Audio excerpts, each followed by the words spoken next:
Welcome back to 15 Lanes Weekly Transfer Review Show. We are going to talk about all the confirmed deals and the crazy rumors from Carlos Baliba, Benjamin Cesco, and Alexander Isak, and all other football news around the globe. Let's go!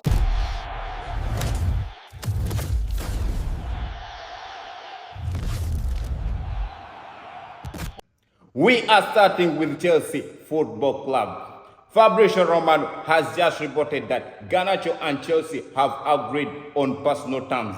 Now talks between United and Chelsea will proceed to see on the payment structures. We are going to see how that story unfolds, but we all know Garnacho and Ruben Amorim fell out after the United and Tottenham Europa League final.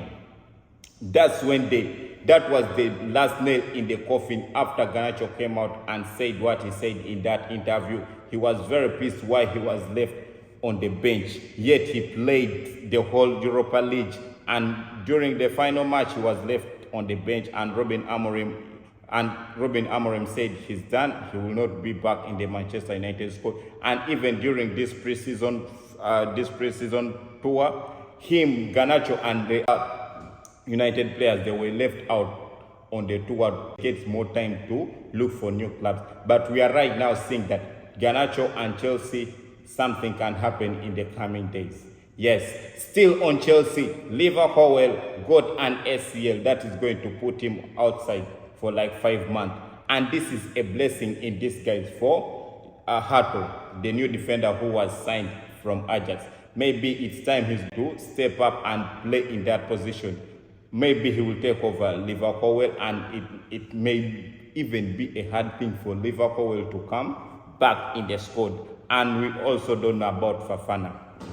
And also some of the news coming out from Chelsea this week, they also announced or confirmed the signing of the Brazilian youngster, William Estover.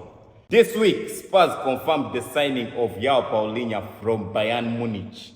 And yesterday they had a friendly between Bayern and Spurs where Spurs suffered a heavy blow, and João Paulinho was in that midfield. Spurs suffered a heavy blow of 4-0. Yeah, but the bad news coming from Spurs side, in the same week they played Newcastle, and one of their creative midfielder, James Maddison, got a very bad injury, which forced Spurs to go back in the market to look for that creative spark.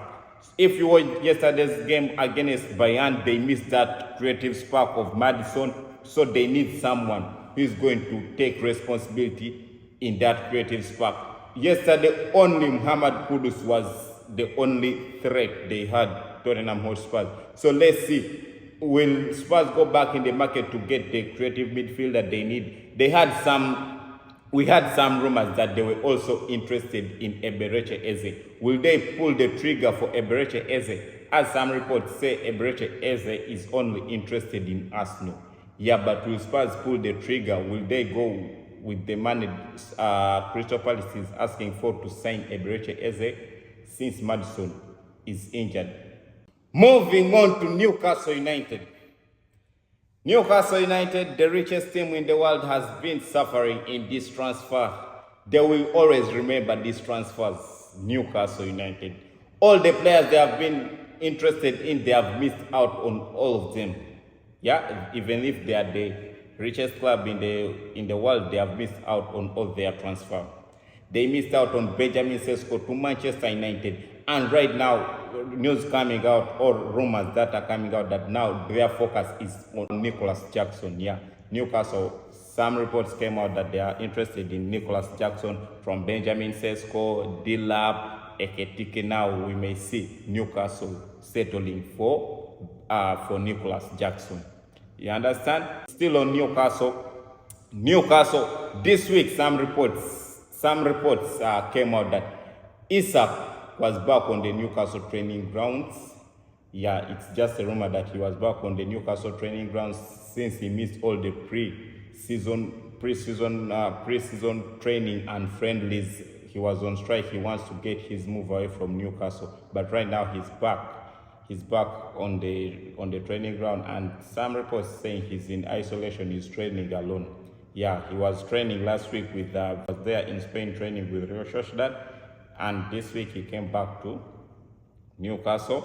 And let's see, will he get his move or will he stay at Newcastle? And if he stays, how will the fan look at him? Because he was all this transfer period, he has been causing trouble, forcing his move, made Newcastle miss out on Eketike and everything like that. News coming from Liverpool. Darwin Nunes will be heading to Al Hilal. Darwin Nunes. You had to be there when Liverpool signed Darwin Nunes from Benfica for 80 million. There was a debate who is going to be a better striker between Darwin Nunes and Haaland. And the debate is now over. The debate is officially over as Darwin Nunes is heading to Dubai. He did not live beyond the expectations of the debate. The debate ended even before it began. You understand? Haaland in his first season he scored 36 goals and just shattered the debate as Darwin Nunes was missing chance after chance for Liverpool. And now he's securing his move away from Liverpool to Saudi Arabia. Who thought that this will be the end of the debate? But moving on to Arsenal. Arsenal's former midfield general, Thomas Partey, was unveiled yesterday as a Villarreal player on a free transfer and on a one-year contract. And this week, the big stories are coming from Manchester United. And one of the rumors or story is Rasmus Højlund this week came out and said he's ready to fight for his position even if Manchester United sign Benjamin Cesco. And today, Fabrizio Romano just reported and saying Manchester United are ready to loan out Rasmus Højlund. And one of the teams that are interested in Rasmus Højlund is AC Milan. AC Milan is heavily interested in Rasmus Højlund. Initial talks are ongoing and also the salary structure. One of the heavy rumors coming out from Manchester United is Baliba from Brighton. We know Manchester United have struggled in their midfield since Ruben Amorim is going to use a 3-4-3 system. They need a defensive midfielder who is good on the ball, who is good under pressure, and who is good at interceptions and breaking play. And one of the hottest prospects is Carlos Baliba, who is valued by Brighton at around 120 million pounds. Some of the stories coming out is like some United fans started a GoFundMe to fund the signing of Carlos Baliba. And Brighton said it's not going to be an easy deal. But we all know in this system of Ruben Amorim and some of the games you have seen, Manchester United have struggled in that central system. The defensive midfielder. Because Casemiro is old and Ugarte is not reliable enough. If you see Kobe Mino also, you understand? And this also takes us to another thing in Manchester United midfield or squad. Because we know the front three of Manchester United after the confirmation of Benjamin Cesco, it will be Brian Mbeumo, Benjamin Cesco and Matthias Cunha. But here in the middle, is it going to be Bruno Fernandes, Carlos Baliba, or will it be Bruno Fernandes, Kobe Mino? Will it be Bruno Fernandes, Ugarte, or will be Bruno Fernandes and Casemiro? Or Bruno Fernandes will be dropped? Because we all know Bruno Fernandes, even though he's a great player, but he's lazy. He's a very lazy guy. And this system, this system does not favor Bruno Fernandes. You understand? And we may see, or this may be the last season of Bruno Fernandes at Manchester United. Because there is also that if Manchester United confirm the signing of Baliba, we will see who is going to partner with him. Since Bruno Fernandes is the captain, he's most likely to be the guy starting there. But for me, I don't think Bruno Fernandes is good enough to play in that role. I would like to see Kobe Mino and Baliba if he signed. The biggest stories this week is coming from Manchester United. Manchester United confirmed the signing of Benjamin Cesco for £85 million from Leipzig on a 5-year deal. But for me, I have some problem with this signing of Benjamin Cesco. I don't believe he's the ceiling. I don't believe he's the guy to take Manchester United on the next level. Because Arsenal was interested in this guy, but he came out, or some reports say he feared to come to Arsenal because he never wanted to compete with Havertz. After watching Arsenal smash Chelsea 5-0, and he was terrified because of the Havertz performance in that match. That is one of the reasons he decided to even extend his contract at Leipzig. So he decided to join Manchester United. And one of the reasons I think why he decided to join Manchester United, he saw Rasmus Højlund is not giving, he's not a top striker, and also Xavi. So plus Chido Obi Martin. He said maybe like here, if I go with the price tag I'm coming with, I have a high chance to start ahead of these guys, and there is a lot of opportunities that I'm going to start ahead of these guys, and I'm going to be him in this squad. You understand?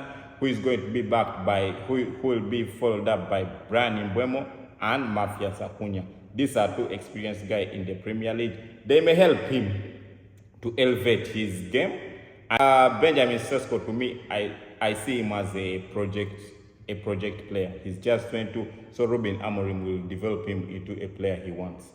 Most Arsenal fans are like, yeah, Arsenal, we had to sign him, blah, blah, but we went for Victor Gyökeres, blah, blah, you understand? But for me, I see Benjamin Cesco as Benjamin Cesco fits in Manchester United and Ruben Amorim's plan very well. Because Ruben Amorim, he still has a chance. He may be like, I'm still, even though United have spent like more than now 200 million, but they're also still interested in getting a midfielder. When they confirmed the signing of Bryan Mbeumo, Ruben Amorim came out and said we need a striker, and they have got a striker.